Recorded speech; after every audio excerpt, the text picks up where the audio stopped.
Guys, मैं अपने phone से सेल्फी खींच रहा होता तभी मेरे ऊपर एक बॉक्स आकर गिरता है और मैं सोचता हूँ इसके अंदर क्या हो सकता है। तभी मैं इसको यहाँ से लेके चला जाता हूँ।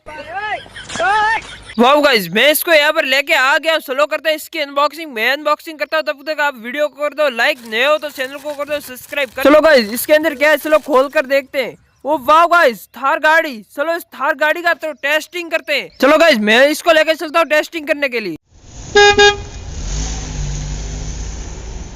वाह कितनी मस्त थार गाड़ी है गाइस।